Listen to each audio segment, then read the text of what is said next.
السلام علیکم۔ میں ڈاکٹر سید حسن نقوی، دعا کلینک بورے والا سے۔ السر، آج السر پہ بات ہوگی۔ السر کیوں اور کس وجہ سے ہوتا ہے؟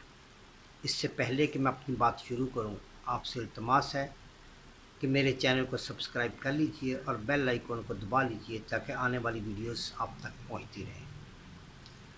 شروع میں یہ تصور کیا جاتا تھا کہ السر معدہ میں پیپسین کی کمی کی وجہ سے ہوتا ہے، لیکن جدید تحقیق سے یہ ثابت ہوا ہے کہ پیپسین معدے میں موجود ہائیڈروکلورک ایسڈ کی زیادتی کی وجہ سے ہوتا ہے۔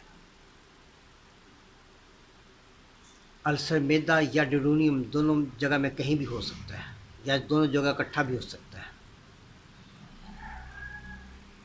معدہ میں اگر السر ہو تو اسے گیسٹرک السر کہتے ہیں، اور ڈیڈونیم اگر ہو تو ڈیڈونیل السر کہتے ہیں۔ ڈیڈونیم خوراک کی وہ نالی ہے جو معدہ سے آگے نکلتی ہے، بڑی آنت کی طرف جاتی ہے۔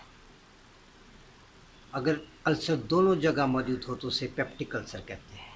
اب آتے ہیں اس کی وجوہات کی طرف۔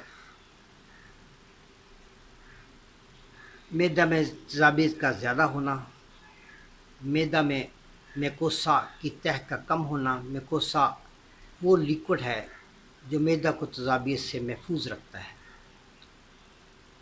زیادہ مسالہ جات کا استعمال، فاسٹ فوڈ کا زیادہ استعمال،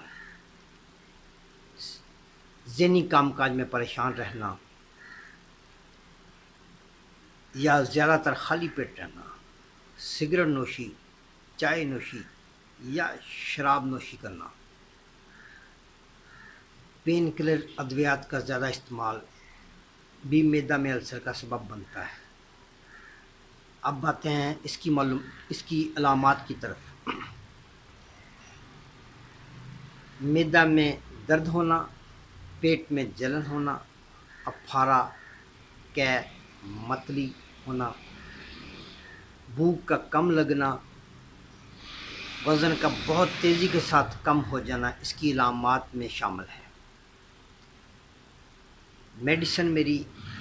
اس کی میڈیسن میرے کلینک سے دستیاب ہے اور کہیں بھی بھیجی جا سکتی ہیں۔ نمبر اس کے نیچے ہے، وہاں پر رجوع کیا جا سکتا ہے۔ مجھے امید ہے کہ آپ کو میری ویڈیو پسند آئی ہوگی۔ اس کو شیئر کیجئے، گروپس میں شیئر کیجئے۔ اللہ حافظ۔